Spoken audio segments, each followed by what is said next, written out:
Bonjour à tous et bonjour à toutes. On espère que vous allez bien. Nous c'est Jen et Victor. On est un couple âgé d'une trentaine d'années et maintenant on vit à l'année dans notre vieux camping-car qui se trouve juste derrière. Il s'agit d'un Autostar 491 sur porteur C25 mis en circulation en 1992. C'est notre maison depuis le mois de janvier et avec on a déjà parcouru plusieurs pays, notamment l'Espagne, le Portugal, l'Irlande, l'Écosse et l'Angleterre. Aujourd'hui on est en Bretagne pour quelques semaines. Si vous appréciez le concept de van life, de camping-car, la vie nomade, n'hésitez pas à nous suivre sur cette chaîne YouTube, sur Instagram, sur Facebook et sur notre blog. Bonne vidéo.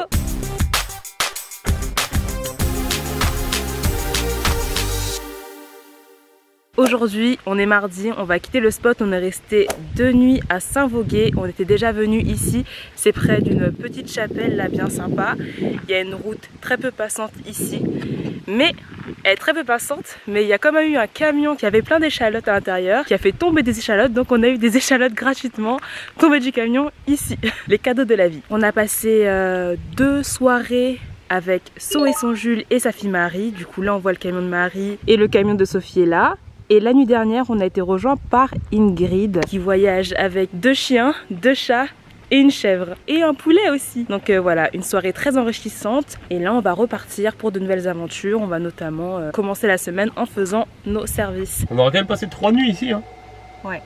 C'est rare les spots où on passe plus de 2 nuits. C'est un peu la maison. Il manque juste un petit point d'eau. Mais bon, on va pas se plaindre. Bientôt, on pourra boire l'eau de la rivière. Je vous en dis pas plus. Ça préchauffe. Voilà.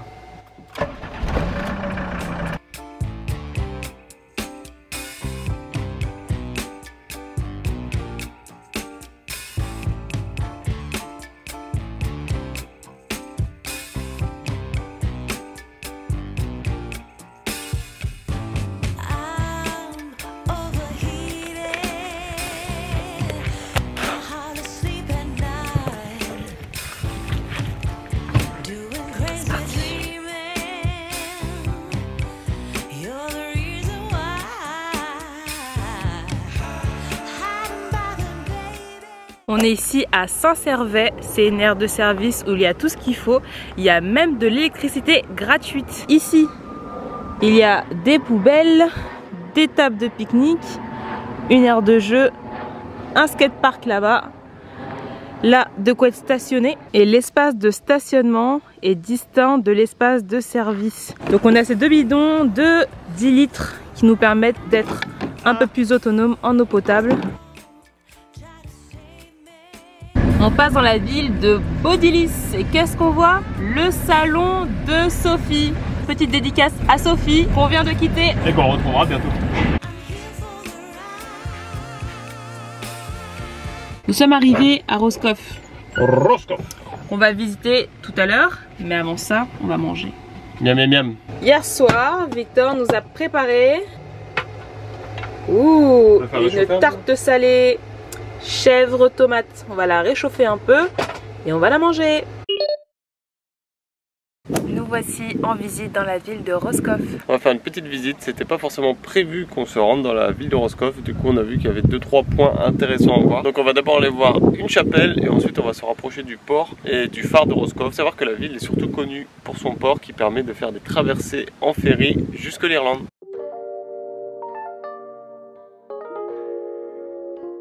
Ici c'est la chapelle Sainte-Barbe, donc une chapelle présente ici pour protéger les marins qui vont sur l'eau et risquer leur vie. À chaque bateau qui passait, les marins devaient saluer la chapelle pour se porter chance.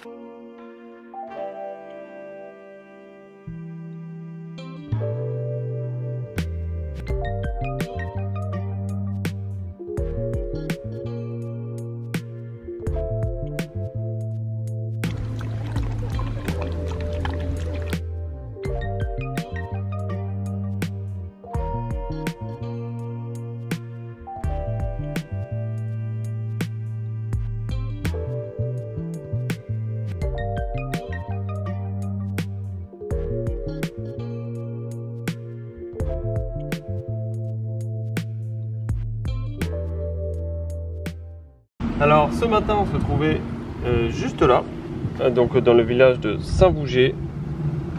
Ensuite nous sommes allés faire les services à Saint-Servais. Puis nous sommes venus ici à Roscoff. Et enfin, nous allons partir du côté de Carantec, car demain nous allons aller sur l'île Callot.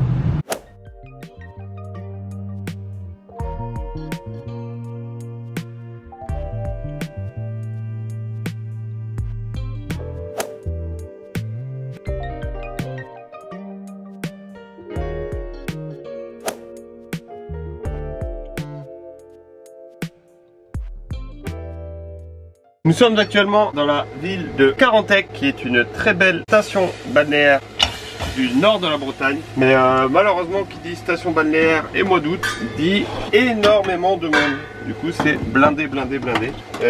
Voilà, c'est pas forcément très agréable d'être ici parce qu'on se sent vraiment oppressé. Enfin, pas oppressé, mais genre on est vraiment entassés un peu les uns sur les autres. Et c'est dommage parce que du coup, il y avait une activité qu'on voulait faire ici, c'était donc prendre une route immergée, en fait, une route qui est disponible uniquement à marée basse et qui permet de rejoindre une île un peu sauvage, l'île de Calotte. Moi c'est île Callot ou l'île Caillot. L'île Callot, l'île Calotte. L'île Calotte. Vous nous direz en commentaire. Et du coup, là déjà on a raté les horaires de la marée basse. Ça aurait été à 5 h du matin aujourd'hui et à 17 h ce soir. Donc c'est pas possible. Sinon il faudrait qu'on attende toute la journée ce soir pour pouvoir aller sur l'île et être bloqué potentiellement la nuit là-bas. Donc on va rater cette expérience. Je suis un peu déçu, mais bon, quand je vois le monde qu'il y a, de toute façon je pense pas qu'on aurait réussi à se garer à proximité de la route immergée. Donc c'est sans regret. Et on va prendre la direction de où, mon amour? De Huelgoat. Tous les Bretons qu'on a rencontrés en fait. Excusez-moi, je prépare le thé de Jen. Tous les Bretons qu'on a rencontrés nous ont conseillé d'aller faire un tour dans la forêt de Huelgoat, non? Huelgoat. Pour s'imprégner un peu de cette atmosphère magique et féerique qui y règne. Et du coup, on va aller voir ça. Et puis on a pas mal de petites autres activités à faire dans le coin. Donc c'est ça qui va dicter nos prochains jours, sachant qu'il ne reste plus qu'une semaine en Bretagne. Il va falloir qu'on accélère un petit peu. Et malheureusement, on va passer encore à côté de pas mal de choses, on le sait, mais bon, on reviendra un jour. Et on ne peut pas tout faire, c'est aussi ça le voyage, il faut faire des choix.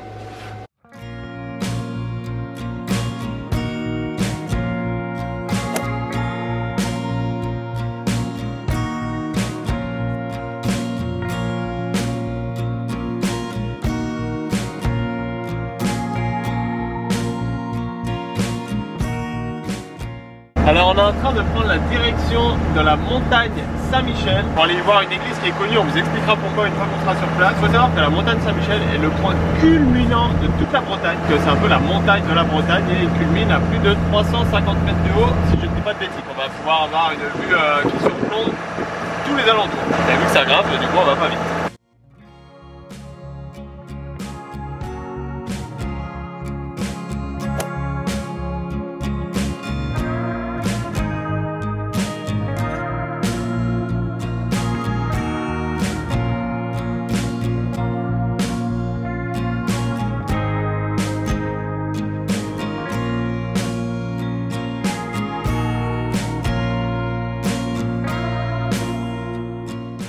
Donc faut savoir qu'autour de la chapelle là il y a eu un incendie et par miracle, on peut le dire, la chapelle n'a pas pris feu. Mais il y a eu besoin de travaux de rénovation pour la remettre d'aplomb. Il faut savoir que la restauration de la chapelle a été financée en partie par des dons de Monsieur Pinault, qui est donc une des plus grosses fortunes de France et qui est originaire de Bretagne. Et cette chapelle fait un peu la fierté des Bretons parce qu'en fait elle se trouve vraiment au sommet de la Bretagne, au point culminant de toute la région bretonne, et du coup c'est vraiment un emplacement stratégique et puis c'est vrai qu'il y a des vues superbes de là-haut. On est au niveau du Mont Saint-Michel.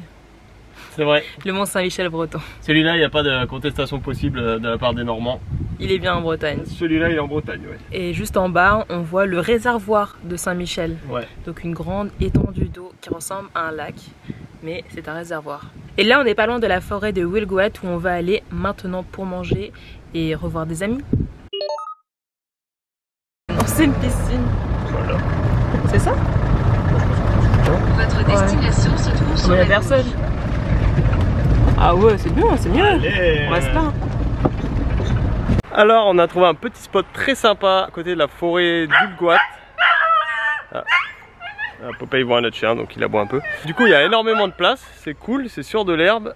Et donc là on a Sophie et Marie qui étaient avec nous il y a 2 jours, qui nous rejoignent déjà, parce qu'on n'arrive pas à se quitter. Et Debbie qui est là aussi, donc on va passer une bonne soirée à 5 tous ensemble.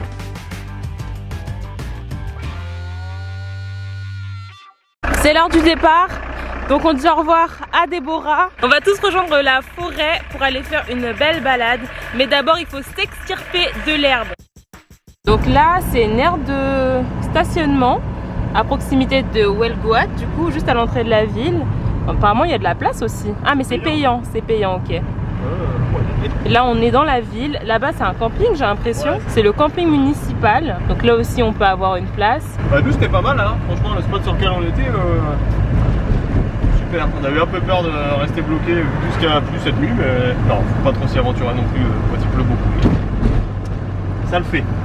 Là il y a plusieurs personnes qui sont bien stationnées, c'est parking hors camping-car, mais il y a quelques camping-cars quand même. Ouais, ça brave les interdictions. Là on est dans la ville, très jolie hein, avec le petit lac là, le petit cours d'eau. La belle ville de Welgoat. La ville est quand même chargée. Ouais. On voit que plein de personnes sont garées sur les bords de route. On espère que dans le parking qui nous emmène aux randonnées, ça ira. Alors voici le parking où on souhaitait se garer et effectivement il est un peu chargé. J'ai chargé. Ouais. Je pense que nous n'avons pas de place. Attends, il y a quoi devant là? Il y a qui là? Ce monsieur là? C'est une table de pique-nique? Ouais, c'est la table. Ok, pas de place. On va se mettre là, c'est juste bien. Et voilà. On va partir en marche arrière parce que c'est un peu boueux quand même. Oula, ouais.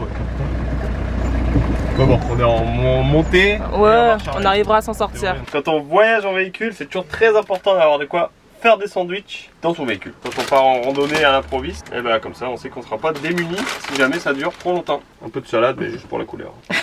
Nous voilà bien garés pour partir en excursion.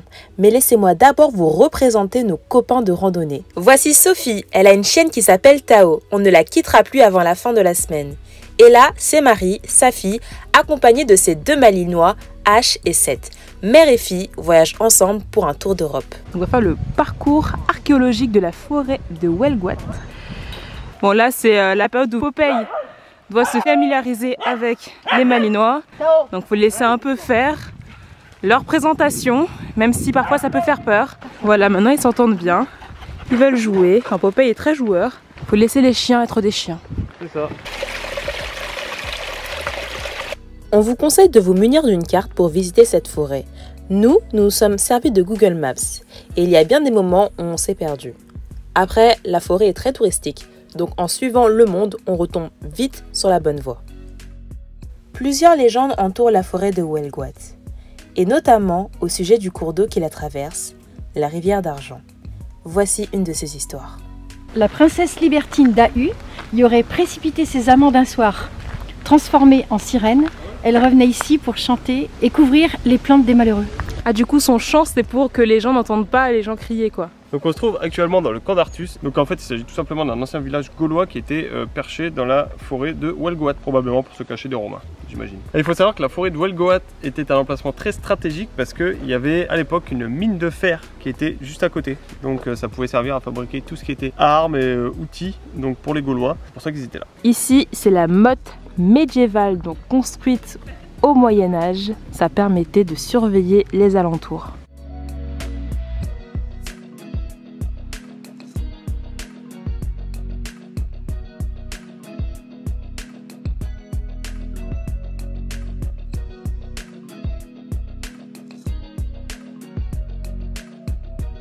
Alors ici c'est le champignon, donc c'est un bloc de granit qui pèse plus de 200 tonnes. Donc il a une forme de cèpe et vous voyez comment il est en équilibre sur un pied en rocher. On confie Popeye à Sophie et on va aller voir la roche tremblante. Donc en fait c'est une roche qui présumément peut bouger si on la touche d'une certaine manière. Et vous voyez qu'il y a énormément de monde, du coup on n'y va que tous les deux, sans chien. Et Victor il va essayer de faire trembler la roche. C'est ton défi. Ça bouge un peu je crois hein. Ah ouais? Il faut me faire plaisir. Ah ouais. Ah tu la soulèves là hein? Ouais. Donc il faut savoir que c'est un bloc rocheux de 137 tonnes. Et ah Victor il se pleure. Juste ici, c'est le moulin du chaos. Du coup, là, c'est le moulin et on est déjà en ville parce qu'il y a cet énorme cours d'eau. Ça passe par en dessous et ça revient par là-bas.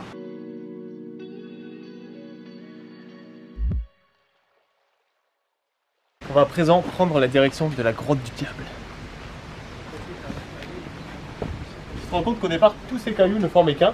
Et c'est ce qu'on appelle maintenant le chaos de Welgoat. Et en fait, elles se sont toutes séparées à cause de l'érosion. Et du coup, maintenant, ça forme ce paysage incroyable avec des rochers un peu partout.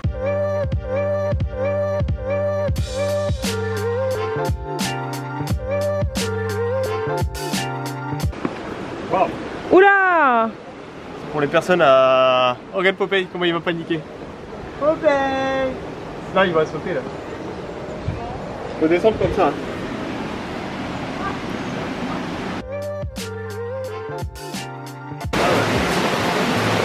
Impressionnant! On est vraiment dans la grotte du diable là. Wow. C'est impressionnant! On est vraiment dans la terre. On est dans la grotte du diable!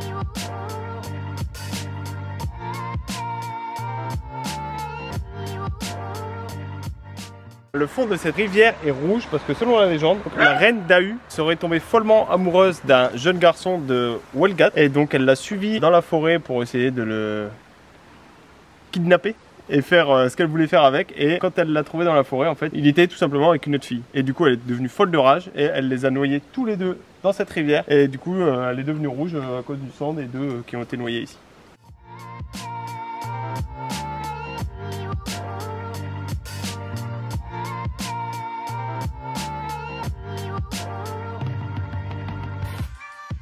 On traverse vraiment des paysages magnifiques, féeriques, avec cette mousse, l'eau, les pierres. Waouh! Ah, mais faut pas glisser. C'est pas une randonnée pour tout le monde. Elle est facile, mais en fait, faut pas avoir de problème de motricité, disons-le. Juste en bas, c'est la rivière d'Argent et cette rivière qui a érodé l'ensemble des pierres qu'on voit ici.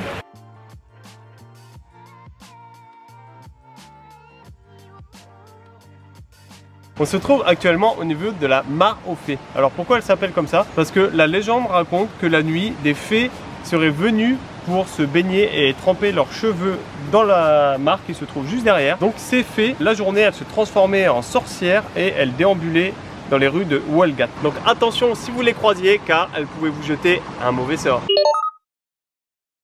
Alors on vient de finir notre balade au niveau de la forêt de Welgat. On a fait presque 10 km, du coup c'était assez long. On y a passé toute l'après-midi, là il doit être plus de 19h30. On a trouvé un petit spot assez sympa. Regardez, on est encore avec Sophie et Marie. Et nous on est là. Et bon, après on a des éoliennes qui sont juste à côté de nous. Mais la vue est quand même magnifique. On sent qu'on va passer une soirée tranquille ici. Et du coup on tenait à vous remercier pour toutes les personnes qui nous ont conseillé d'aller faire la forêt de Welgat. C'est vraiment magnifique. On s'est éclaté toute la journée. Et on a vu des choses superbes et puis assez impressionnantes. Notamment la pierre qui bouge. Du coup n'hésitez pas. C'est bientôt le départ de Marie. Elle a fait ses niveaux, elle se tient prête. Mon père Amandre, elle sera de retour avec toi dans 2 semaines. Elle va chercher ses papiers d'identité pour poursuivre le tour d'Europe. C'est très français de regarder les gens partir ou on reste là tous. Allez, tu vas commenter ce que tu as démarré. Bye bye. Et le coup de klaxon. Tut tut. Et voilà. On n'est plus qu'entre adultes. Voilà. Fini. Fini. Enfin. Alors ça c'est ça notre vie en camping-car là. On a salle d'eau. Elle est où l'araignée? Non, elle a disparu. Ah, elle est là. Aïe aïe. Elle est là ma grosse. Allez. Allez. Allez. Allez Victor. Je vais y arriver. Je vais ouvrir la porte. Tu l'as? Ah! Elle est sur le côté. Elle est sur le côté. Ah, putain, ça c'est des épreuves ça. Ouh, quel homme. Quel homme, t'avais peur toi aussi. On avait tous peur ici. Elles adorent la salle d'eau les araignées. C'est vrai. C'est toujours dans la salle de bain qu'il y en a. Ouais. Mais par où elle est entrée? Je sais pas. C'est où la faille ici? On est le samedi 26. Waouh! Le temps passe à une vitesse quand on s'amuse et pendant les vacances. On considère un peu que ce mois, en août, et un peu nos vacances parmi le voyage en Europe, parce que la France, bon, malgré le fait que ce soit magnifique, on se sent pas dépaysé. Du coup on est très confortable, très chill, c'est en ça qu'on ressent des vacances. Là Victor sort des toilettes. Je viens de faire un soin du visage. Enfin, un soin du visage. Vous l'avez remarqué, Victor, parfois il met pas de crème solaire, hein, faut lui dire en commentaire. Hein. J'ai un gros nez rouge. Alors, quel est le programme de la journée? On va commencer par aller faire nos services, hein, parce qu'on boit beaucoup d'eau et il nous en manque. On va aussi aller à la vallée des Saints, qui est à côté d'ici en fait, là où on est à Plouillé, à quelques kilomètres, 14 pour être précis, il y a la vallée des Saints, une énorme étendue où il y a des sculptures énormes en granit. On est toujours accompagné de notre copine Sophie. Sa fille est partie hier, donc on a dit au revoir à Marie. N'hésitez pas à aller suivre Marie et Sophie sur la chaîne YouTube So et Son Jules. Vraiment, c'est un contenu qu'on apprécie énormément. C'est très posé, très calme, du voyage en douceur. C'est une petite caresse sur soi.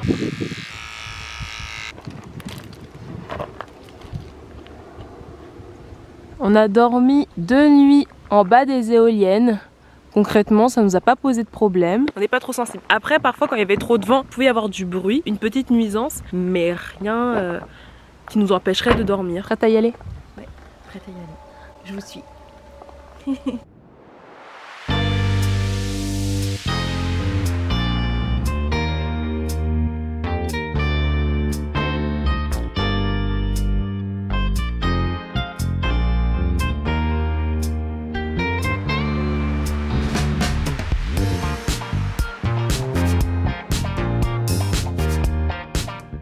Au niveau de la vallée des Saints, mais là on parle de parking payant, ça nous plaît pas du tout, pas du tout, pas du tout. Avec des panneaux stationnement gênants partout là. Aïe aïe aïe. Voilà qui est mieux, on a trouvé un parking gratuit dans la ville de Carnoët. Du coup on est près d'une salle polyvalente. La gratuité, c'est ça qu'on apprécie. Et on va marcher. La marche et la gratuité ensemble. La vallée des Saints est un projet associatif de statuaire monumental en cours de réalisation en Bretagne sur la colline Kénéquiec à 230 mètres d'altitude dans la commune de Carnoët. Le but est de réaliser une île de Pâques bretonne du 3e millénaire, un lieu honorant la mémoire bretonne à travers la mise en place de grandes statues en granit de 2 à 7 mètres de hauteur. La construction du site a débuté en 2009 avec l'implantation de sculptures des 7 saints fondateurs de la Bretagne, avec notamment Saint-Brieuc et Saint-Malo. Actuellement, il y a un peu moins de 200 sculptures sur le site et l'objectif à terme est d'atteindre les 1000 sculptures de saints bretons. Il faut savoir que les 7 saints fondateurs de la Bretagne qui se trouvent sur la colline juste derrière nous ont tous le regard orienté vers la chapelle dans laquelle nous nous trouvons. Donc la chapelle Saint-Gildas qui date du 16e au 18e siècle. Donc c'est une magnifique chapelle qui a été restaurée. On peut voir que le sol est encore en terre à certains endroits. Et la charpente au-dessus de l'autel est encore plus belle. Waouh, c'est impressionnant. À la base, on voulait aller vers le côté de la côte de Granit Rose juste maintenant, mais en fait toute la semaine il va pleuvoir et ce sera assez nuageux. Et il faut savoir que pour voir le Granit Rose, il faut qu'il fasse très beau. Donc on a décidé de changer de plan et de pas y aller. En fait, on va retraverser toute la Bretagne, mais dans les terres, parce qu'il y a certaines choses qu'on voulait faire, notamment un beau lac, le lac de Guerlédan, et la forêt de Brocéliande, dans laquelle on va quand même se rendre. Alors là on se dirige du coup vers le lac de Guerlédan. C'est un magnifique lac au centre de la Bretagne. On est toujours avec Sophie. On va bien profiter de grands espaces, surtout que normalement les gens sont plus sur la côte et pas trop dans les terres. C'est des petites branchettes, c'est vrai. Là on espère qu'on va pas frotter sur des grosses branches pour pas arracher quelque chose. Oh là.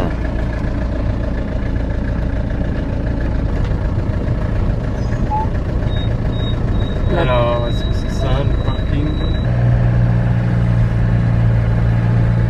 Oh non, là il fait. Aïe aïe, il n'y a plus de place là.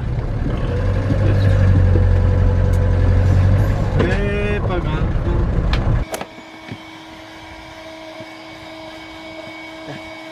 Alors en ce dimanche, on est à proximité du lac de Guerlédan qu'on va aller voir après en balade. Alors qu'est-ce qu'on peut dire de la Bretagne? Le signal internet est nul. Ah ouais, c'est vrai qu'on a du mal avec internet. Il n'est pas nul, mais il est défaillant par endroit, on va dire. On a beaucoup de mal à se connecter à internet par endroit, souvent en fait sur les spots de nuit un peu isolés. En ville il n'y a pas de souci, mais à l'extérieur des villes ça peut être compliqué. Donc pour nous qui travaillons beaucoup sur nos ordinateurs, notre téléphone, c'est un peu contraignant, mais bon, on fait avec, sachant qu'on pense que c'est une volonté ici en Bretagne de préserver les esprits des ondes téléphoniques peut-être, pour faire des zones blanches, tout ça. Ah ouais. Qui sait. Donc tout à l'heure on va partir en balade voir le lac et dans les prochains jours on va progressivement rentrer dans le nord de la France à proximité de Dunkerque. On va voir la route qu'on va emprunter, de toute façon vous le verrez dans la vidéo de la semaine prochaine parce qu'on ira à Brocéliande et on rentrera vers le nord de la France. C'est quoi la suite? Et puis on vous le dira la semaine prochaine. Moi je suis très content hein, du mois que j'aurais passé en Bretagne, région que je ne connaissais pas. Et bon malheureusement on n'en aura fait qu'une petite partie, beaucoup le Finistère, mais on reviendra. Chacun son tour. Donc ça c'est le repas de Victor, un sandwich chaud, dinde. Un croque-madame on peut dire un peu. Avec de la dinde, de la mimolette et un œuf au plat au-dessus. Quant à moi, je vais manger des flocons d'avoine, une salade, tomates, carottes et 2 œufs durs, une petite nectarine et un thé vert menthe. Tu crois qu'un jour tu mangeras comme moi? En vrai ça a pas l'air mauvais hein. Je respecte ton choix. Ici c'est notre spot. Là c'est le camion de Sophie, là c'est le nôtre. Et là c'est des voitures en fait qui stationnent là. On sait pas depuis combien de temps mais elles bougent pas. Autour il y a la forêt, ça va nous mener au lac et on va y aller. Mais d'abord on se prépare. Déjà faut qu'on travaille hein, pour la vidéo qui sort le dimanche. Popeye, tu vas bien? Allez, tous ensemble. On profite de cette balade pour vous donner notre avis sur la van life en Bretagne. Ce qui est bien en Bretagne, c'est que rapidement, en faisant peu de kilomètres, tu peux être dans la forêt comme tu peux être sur la plage. Donc ça, c'est génial. Les paysages sont super différents. Ce qu'on apprécie aussi, c'est qu'il y a énormément de spots différents et gratuits. On n'a jamais dû payer une seule fois pour un spot. Je vais demander ce qu'eux aussi ils ont à dire sur la Bretagne parce qu'il n'y a pas que moi qui peut donner un avis. Ils ont tous voyagé ici. Qu'est-ce que tu penses de la Bretagne? La Bretagne. Ouais, c'est très beau, je m'attendais pas à ça. Surtout sur les côtes, ils ont vraiment des très belles côtes, avec des beaux petits villages. C'est très difficile hein, d'avoir du réseau. Mais sinon, non, sinon à part ça, ça fait du bien aussi de ne pas avoir de réseau de temps en temps. Mais sinon à part ça, non, c'est très beau la Bretagne. Sur les côtes, il y a du monde. Hein. On est quand même au mois d'août. Je pense qu'il y a plus de monde que d'habitude. Mais sinon, c'est assez simple de trouver des spots pour dormir. Des spots nature, il y en a quand même un peu partout. Et puis pour les services, bah, c'est simple aussi, je trouve. En plus, c'est souvent gratuit. Donc ça, c'est plutôt bien. Alors la conduite sur la route bretonne, sachant que nous, on vient de passer 3 mois avant en Écosse et en Irlande, bah, c'était très pratique, très facile. Du coup, temps de réadaptation pour rouler à droite. Mais les routes sont belles. Il n'y a pas d'autoroute, mais bon, il y a des nationales à 2 x 2 voies à 110 km/h, donc c'est pareil, nous ça nous suffit largement. Tout le réseau est gratuit et du coup, c'est très agréable de se promener en Bretagne. C'est vrai qu'on a rencontré pas mal de monde en Bretagne et à chaque fois, c'était des super rencontres. On a rencontré pas mal d'abonnés quand même. On leur fait tous des gros coucous. On a aussi rencontré d'autres nomades avec des histoires aussi très intéressantes. On adore en fait rencontrer des gens qui vivent sur la route pour savoir en fait comment ils sont arrivés à prendre la décision de partir vivre en véhicule sur la route. Donc chacun a à chaque fois une histoire intéressante à raconter. Au niveau des visites, on a été très agréablement surpris parce qu'en fait on n'a pas dépensé 1 euro pour toutes les visites qu'on a faites durant ce mois en Bretagne. Après toutes ces bonnes paroles, on peut maintenant passer à la contemplation du lac de Guerlédan. Et ma foi, il est plutôt pas mal.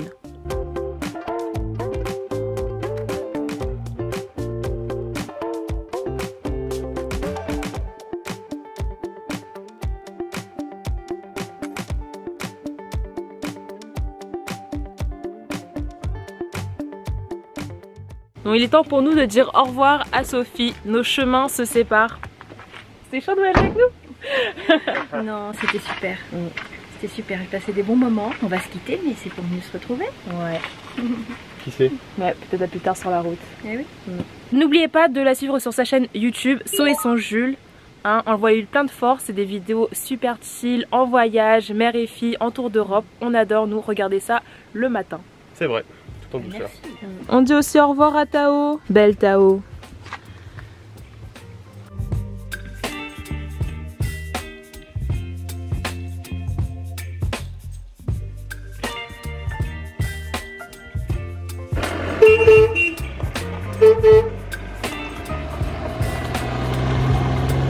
Sophie. Bye bye, bye bye, bye. En tout cas, c'est la fin de cette vidéo, on espère qu'elle vous aura plu. Si c'est le cas, n'hésitez pas à nous le dire en commentaire, à y mettre un petit pouce, ça nous fera super plaisir. Vous pouvez nous suivre sur cette chaîne YouTube, sur Instagram, sur Facebook et sur notre blog. Et on se dit rendez-vous la semaine prochaine pour une nouvelle vidéo qui sera notre dernière vidéo de voyage en Bretagne. Salut!